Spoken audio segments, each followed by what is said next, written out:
ஓடி விளையாடு ஓய்ந்திருக்கலாகாது. அதுக்கு தான் சூப்பர் சரவணா ஸ்டோர்ஸ்ல சம்மருக்கு ஆடைகள் வாங்கும் போது அவுட்டோர் கேம்ஸ் ஃப்ரீ. ஓடு ஆடு விளையாடு சூப்பர் சரவணா ஸ்டோர்ஸ் சம்மர் கோடையை கொண்டாடலாம். எல்லா ஹவுஸ் ஒய்ஃபுக்கும் ரிட்டையர்மெண்ட் வந்தாச்சு. எஸ், ஸ்டெப்ஸ்டோன் ஆலம், Western Ghats, Pollachi near Kovai. 20+ luxurious amenities, lowest maintenance cost, ₹37 lakh. தங்க நகைகள் சோவரனுக்கு 3000 தள்ளுபடி, வைர நகைகளுக்கு 10,000 தள்ளுபடி, மேலும் பல சலுகைகளுடன் அக்ஷய சூப்பர் தங்க திருவிழா. Saravana store super jewellery, Chennai, Madurai, Coimbatore.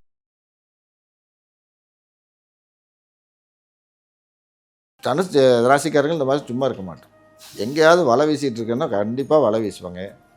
ஏன்னா 9ஆம் வீட்டு காதலுக்கு வலை வீசுவாங்க. 5 கூடையர் 9 கூடையர் 5ல் காதல்ங்கிற ஸ்தானத்துலேயே வந்து உட்காரு. அப்போ பார்த்தீங்கன்னா காதலுக்கு சும்மா இருந்தால் கூட இந்த மாதம் பிஸ்னஸில் லாபம் இருக்குமானா அது 23ஆம் தேதிக்கு அப்புறம் தான் வந்து கொஞ்சம் லாபங்கள் இருக்கும். அதில் நல்ல பார்த்திங்கன்னா அதில் என்ன வந்துருக்குன்னா புதன் ரொம்ப short term front and back ஒரு வேகமாக அடுத்த ராசிக்கு போயிட்டு திருப்பி ரிட்டர்ன் வந்துடுவார்.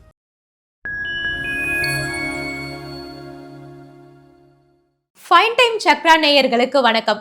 இன்னைக்கு நம்ம கூட சித்திரை மாத ராசி பலன்களை பகிர்ந்துக்கிறதுக்காக ஜோதிடர் சோமசுந்தரம் இணைஞ்சிருக்காரு. வணக்கம் சார். வணக்கமா. ஓகே சார், இப்போ வந்து தமிழ் வருடம் வந்து ஆரம்பிச்சிருச்சு. தமிழ் வருடத்துல முதல் மாதம் சித்திரை. இந்த சித்திரை மாதத்துல என்னென்ன விசேஷம் இருக்கு, என்னென்ன சிறப்புகள் இருக்கு சார்? ஃபைன் டைம் சக்ரா நேயர்கள் அனைவருக்கும் வணக்கம். வழக்கம் போல நம்ம பாடுற விநாயகர் பாட்டை பாடிட்டு ப்ரோக்ராம்குள்ளே போய்க்கலாம். வாக்கு உண்டாம் நல்ல மனம் உண்டாம் மாமலரான் நோக்கு உண்டாம் மேனி நுடங்காது பூக்கொண்டு துப்பார் திருமேனி தும்பிக்கையான் பாதம் தப்பாமல் சார்வார் தமக்கு. ஃபைன் டைம் சக்ரா நேயர் அனைவருக்கும் முதற்கண் வணக்கங்கள். அதாவது தமிழ் மாதம் அப்படிங்கிறது ராசிக்கட்டம் ஜோதிடம் இது ரெண்டையும் கிளப் பண்ணி பார்த்தீங்கன்னா ராசிக்கட்டம் 12. அப்போ தமிழ் மாதங்கிறதும் 12 மாதங்கள் வரும். அப்போ முதல் மாதமாக நம்ம எடுக்கிறது என்னென்னா சித்திரை மாதத்தை முதல் மாதமாக எடுப்போம். அப்போ சித்திரை மாதங்கிறது மேசத்துலேருந்து ஆரம்பித்து சுற்றி வர்ற மாதிரி வரும். அப்போ பார்த்தீங்கன்னா சித்திரை வருடத்துக்கு முதல்ல இருக்கு என்னென்னா நம்ம பஞ்சாங்கத்தில் வந்து வருட பலன்கள்னு சொல்லி ஒரு பாடல்கள் கொடுப்பாங்க. வழக்கம் ஒவ்வொரு வருடத்துக்கும் ஒரு பாடல், அது மாறவே செய்யாது, அவ்வளவு எக்ஸாக்டாக இருக்கும். அந்த பாடல் என்னன்னு பார்த்தீங்கன்னா இப்போ வரக்கூடிய வருடம் விஸ்வாவசு முடிஞ்சு பராபவ வருஷம் அப்படின்னு சொல்லி ஆரம்பிக்குது. இந்த சித்திரை 1ஆம் தேதியிலேருந்து ஆரம்பிக்குது. அதற்கு கொடுத்துருக்கிற பாடல் என்னன்னு பார்த்தீங்கன்னா மிக்க பராபவத்தின் மேதினியிர் பின்மலையாம் தக்க பசுக்கள் தலைக்குமே இக்கு பலிக்காது 4 வகை பல்லுயிர்க்கும் இன்பம் கலிக்காதெனவே கருது அப்படின்னு. அர்த்தம் என்னன்னு பார்த்தீங்கன்னா பராபவ வருடத்தில் முன்பகுதியில் மழை குறைந்திருக்கும், அப்போ மழை அப்படிங்கிறது அதோட. அப்போ ஸ்டார்டிங்கில் மழை மாதம் அப்படிங்கிறது அந்த ஆடிக்கு அப்புறம் வரக்கூடியதில் மழை கம்மியாக இருந்து லேட்டாக தான் மழை அதிகமாக இருக்கும். அப்போ அது பின்பகுதியில் மழை அதிகமாக வரும். பசுக்கள் நல்ல செழிப்பாக வளரும். அப்போ பால் உற்பத்தி தானிய உற்பத்தி இதெல்லாம் சிறப்பாகவே இருக்கும் இந்த வருடங்களில். அதுமாரி மக்களோட இதை பார்த்திங்கன்னா 4 வகையான வர்ணமாக பிரிச்சிருப்பாங்க. ஜாதி பிரிக்கிறது வந்து 4 வகையாக பிரிச்சிருப்பாங்க. அதில் பார்த்திங்கன்னா 4 வகை ஜாதியினரும் இந்த வருஷம் எல்லாருமே செழிப்பாக இருப்பாங்க அப்படிங்கிறது. பல்லுயிர்கள் எல்லா உயிர்களும் இந்த வருடங்கள் நோய் நொடியின்றி வாழ்வார்கள் அப்படிங்கிறது இந்த வருடத்தோட கொடுத்துருக்கிற பஞ்சாங்கத்தில் கொடுக்கக்கூடிய பாடல். சிறப்பான விஷயம் அதுதான். இந்த வருஷம் யாருக்கும் எந்த கஷ்டம் கிடையாதுங்கிறது இந்த வருடத்தோட சிறப்பு. சித்திரை மாதம் அப்படிங்கிறது பார்த்திங்கன்னா சித்திரையில் சூரியன் வந்து உச்சமாவார். அது அஸ்ட்ராலஜிக்கலாக சூரியன் உச்சம் அப்படின்னு எடுப்போம். நம்ம நார்மல் லைஃப்பில் பார்த்திங்கன்னா சித்திரை மாதத்தில் கத்திரி வெயில்னு ஸ்டார்ட் ஆகிடும். அப்போ நேச்சராக நடக்கிறதுக்கும் ராசி பலனில் பலன் கொடுக்கறது அப்படின்னா சூரியன் உச்சமாகிற ராசி சித்திரை இது மேஷ ராசியில் சூரியன் உச்சமாகுதுன்னு கொடுக்கறது. அது அஸ்ட்ராலஜிக்கலாகவும் சரி நேச்சராக நடக்கிறதும் சரி மேட்சிங்காக ஃபிக்ஸ் பண்ணியிருப்பாங்க. அப்போ அதில் வந்து என்னென்னா சூரியன் உச்சமாகுதுன்னா சூரியன் வந்து ஆத்மகாரகன் சொல்கிறது, ஆயுள் காரகன்கிறது சனி, கர்மகாரகன் அப்படின்னு சொல்கிறது. அப்போ என்னென்னா ஆத்மா மேல்நிலைக்கு போச்சுன்னா அப்போ கர்மா குறையும். இப்போ கர்மானா என்னென்னா நீங்கள் எது மேலே தொழில் பண்ணுறது வைக்கிறது உங்களோட கர்ம வினைகள் குறையணுன்னா ஆத்மா சுத்தமானால் தான் மேலே போக முடியும். அதனால் மேசராசியில் கொடுத்துருக்கு என்ன கொடுத்துருப்பாங்கன்னா ஆத்மகாரகனுக்கு உச்சம் கொடுத்து கர்மகாரகனே நீசமாக கொடுத்துருப்பாங்க. நீசம்னா பலன் குறைஞ்சது அப்படின்னு. இது ஜென்ரல் மனுஷங்களுக்கு உள்ளது. ஆத்மா சுத்தமாக கர்ம வினைகளை நீங்கள் ஒழிக்க ஆத்மா சுத்தமாகி மேல்நிலைக்கு செல்வார்கள் அப்படிங்கிறது. நம்ம சித்திரை மாதத்தில் சிறப்புன்னு பார்த்தீங்கன்னா இது வருஷம் ஆரம்பம் அப்படின்னு சொல்லி சிறப்பு. சித்திரை விஷுன்னு சொல்லி முதல் 1ஆம் தேதி சித்திரை மாதத்தை கொண்டாடுவாங்க கேரளாவில். சித்திரை விஷுன்னு சொல்லி எல்லாம் பழங்களாக வச்சு தங்க காயின் நகைகள்லாம் வச்சு காலையில் முழிக்கும் போதே அது முகத்தில் முழிச்சிட்டு பண்ணணுங்கிறது கேரளாவில் சித்திரை விஷுன்னு சொல்லி சிறப்பாக கொண்டாடுவாங்க. நம்ம இதில் பார்த்திங்கன்னா தமிழ்நாட்டு விஷயங்களை பார்த்திங்கன்னா சித்திரை பௌர்ணமிங்கிறது நம்ம விசேஷமாக கொண்டாடுது. ஆக்சுவலாக எல்லா மாதமும் பார்த்தீங்கன்னா பௌர்ணமியை பேஸ் பண்ணி தான் மாதங்கள் எல்லா மாதங்களும் இருக்கும். ஓகே. அந்த நட்சத்திரம் வர்ற அன்னைக்கு அந்த பௌர்ணமி வரும், ஒரு நட்சத்திரத்தை பௌர்ணமி வரும். சித்திரை அப்படிங்கும்போது என்னன்னா சித்திரை நட்சத்திரத்தில் தான் பௌர்ணமி வரும். அப்போ மேஷத்தில் வந்து சூரியன் இருக்கும்போது சந்திரன் துலாம் ராசியில் இருக்கும், நேர் 7வது ராசியில் இருக்கும்போது அது வந்து பௌர்ணமி. சூரியனும் சந்திரனும் ஒரே ராசியில் வந்துட்டா அது அமாவாசை. அப்போ நேர் 7வது ராசியில் இருக்கிறது வந்து பௌர்ணமிங்கிறது. அப்போ மேஷத்தில் வந்து சூரியன் உச்சமாக இருக்கும்போது சித்திரையில் வந்து சந்திரன் வரும்போது, சித்திரை நட்சத்திரத்தில் சந்திரன் வரும்போது பௌர்ணமி வரும். அப்போ சித்ரா பௌர்ணமி அப்படிங்கிறது அன்றைக்கி விசேஷமானது. அப்போ ஆற்றங்கரையில் போய் ஃபேமிலியோடு உட்காந்து எல்லோரும் சித்திராண்ணங்கள் எடுத்துகிட்டு போய் அங்கே உட்காந்து சாப்பிட்டு ஃபேமிலிலாம் எல்லாம் ஒருத்தர் தெரிஞ்சவங்கெல்லாம் கிளப் ஆகி பண்ணுறதுன்னு உண்டு. நம்ம மதுரையில் விசேஷம் என்னென்னா சித்ரா பௌர்ணமிக்கு கள்ளழகர் இறங்குறதுங்கிறது சித்ரா பௌர்ணமிக்கு ஒரு விசேஷமான ஃபங்க்ஷன். ரொம்ப கிராண்டாக மதுரையில் நடக்கக்கூடிய ஒரு பெரிய விஷயம். அது கள்ளழகருங்கிறவர் யாருன்னா பெருமாளை சொல்லுவாங்க. மதுரையில் இருக்கிற ஈஸ்வரர் பேர் வந்து சோமசுந்தரம் சொக்கநாதர் சுந்தரேஸ்வரர் அப்படிங்கிறது தான் அவரோட பேர். மீனாட்சி வந்து மதுரையோட அரசி. அப்போ அவளை கல்யாணம் பண்ணுறதுக்கு வரும்போது அண்ணன் சீர் கொண்டு வந்து இவர் கல்யாணத்துக்கு வரணுன்ட்டு வருவார். அப்போ அவர் வர்றதுக்கு தாமதமாகும். எல்லா வழியிலையும் அவர் கள்ளழகரை எல்லாரும் பார்த்துட்டு மீட் பண்ணி அவருக்கு என்ன பண்ணுறது, வெல்கம் ரிசீவிங் அதிகமாக இருக்கும்போது வர தாமதமாகக்குள்ளே கல்யாணம் முடிஞ்சிடும். அப்போ கல்யாணத்துக்கு வர முடியாமல் அந்த வைகையத்தில் அவர் காலை வச்சுட்டு திரும்பி கிளம்பி போகிறாருங்கிறது புராணக்கதை. உண்மையான ரீசன் என்னென்னு பார்த்தீங்கன்னா, ஒரு மண்டுக முனிவர்னு சொல்லி ஒரு முனிவர் உண்டு. அவருக்கு துர்வாச முனிவர் சாபம் கொடுத்துருப்பார். அவரோட ஆக்சுவல் பேர் வந்து சுதபஸ் அப்படின்னு சொல்லி ஒரு முனிவர். அவர் தபஸ் இருக்கும்போது துர்வாசர் வர்றதை கவனிக்க மாட்டார். அவர் தவத்தில் இருப்பார். என்னை கவனிக்கலைன்னு சொல்லி துர்வாசர் சாபம் கொடுப்பார். எதை சாபம் கொடுப்பாருன்னா மண்டுகமாக மாறுக அப்படிம்பார். மண்டுகம்னா தவளைன்னு அர்த்தம். ஸோ தவளையாக மாறிடுவார். அப்போ எப்பவும் பாவ விமோசனம்னா கள்ளழகர் வந்து அவர் கால் படும்போது பாவ விமோசனம் அப்படின்னு சொல்லியிருப்பாங்க. ஸோ கள்ளழகர் வந்து அவருக்கு மண்டுக முனிவருக்கு சாப இது கொடுத்தது.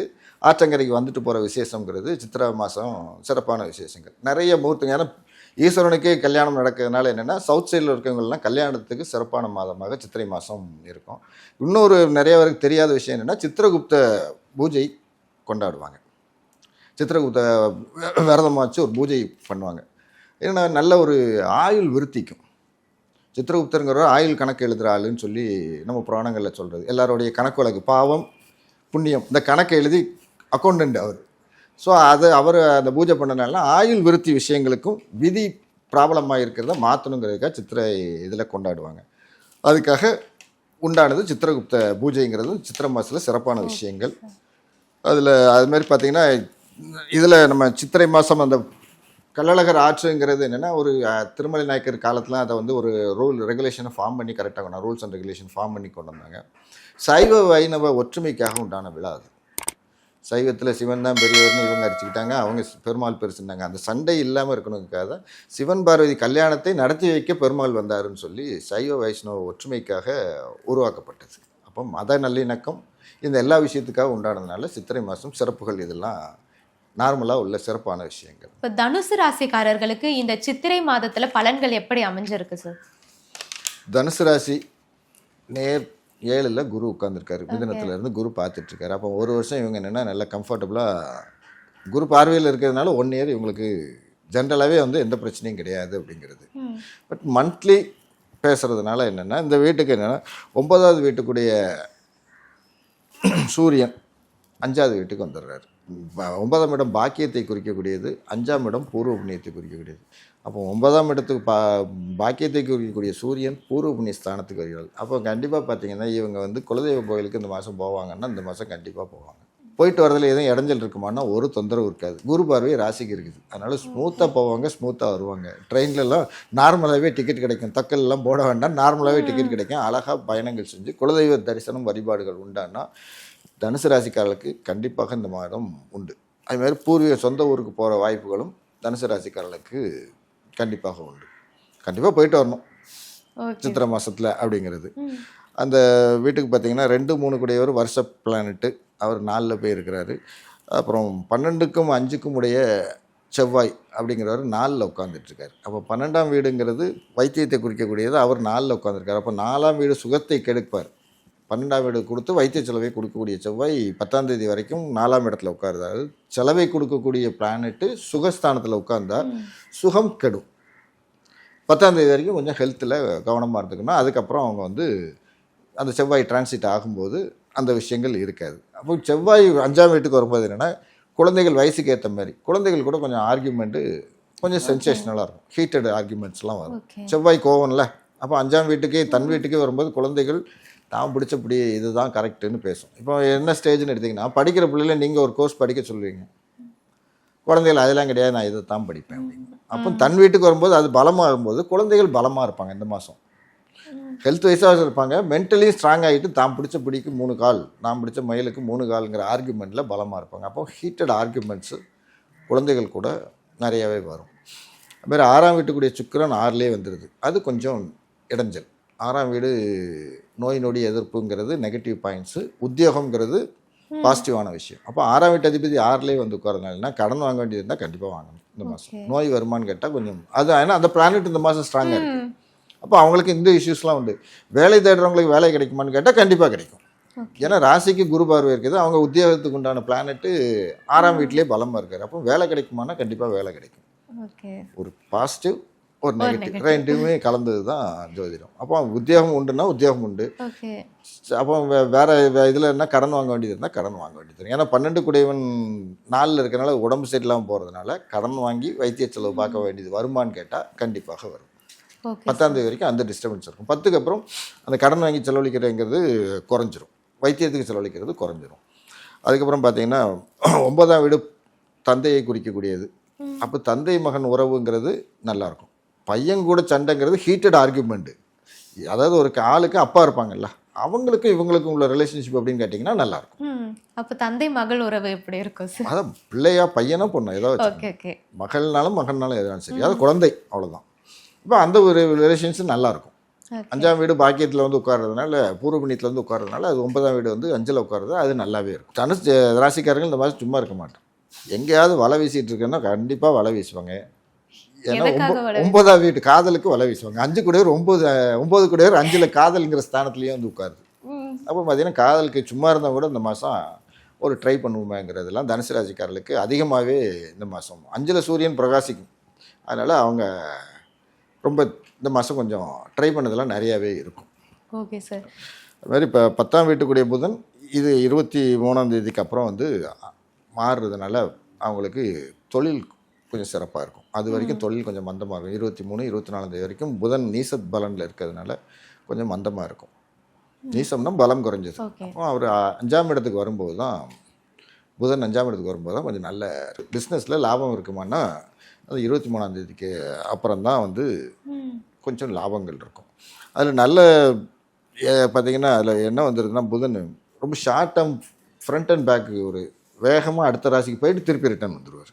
அதை பிளானட்டில் சொல்கிறது என்னென்னா வக்ரகதிம்பாங்க, அதிசாரம் அப்படின்னு சொல்லிலாம் சொல்கிறது. அப்போ வேகமாக என்ன பண்ணுறாரு, 23ஆம் தேதி வர்ற புதன் மேசராசிக்கில் வந்து ஒரு 7, ஒரு 9, 19, 16 நாள் மாத்திரம்தான் மேசராசியில் இருக்கார். திருப்பி உடனே ரிஷபராசிக்கு டிரான்சிட் ஆகிருந்தார். அப்போ ரிஷபராசிக்கு டிரான்சிட் ஆகும்போது என்னென்னா அது 6ஆவது வீட்டுக்கு போன மாதிரி ஆகிடும். அப்போ ஒரு 15-20 நாள் தான் பார்த்தீங்கன்னா அது உங்களுக்கு தொழில் ஸ்தானத்தில் வந்து 15-16 நாள் தான் வந்து நல்ல ப்ராஃபிட்டாக இருக்குமான்னா தனுசு ராசிக்காரர்களுக்கு அது வரைக்கும் தான் ப்ராஃபிட் இருக்கும். திருப்பியும் வந்து ரிஷபத்துக்கு போகும்போது திருப்பியும் ப்ராஃபிட்டு இடைஞ்சல்கள் இருக்க தான் செய்யும்.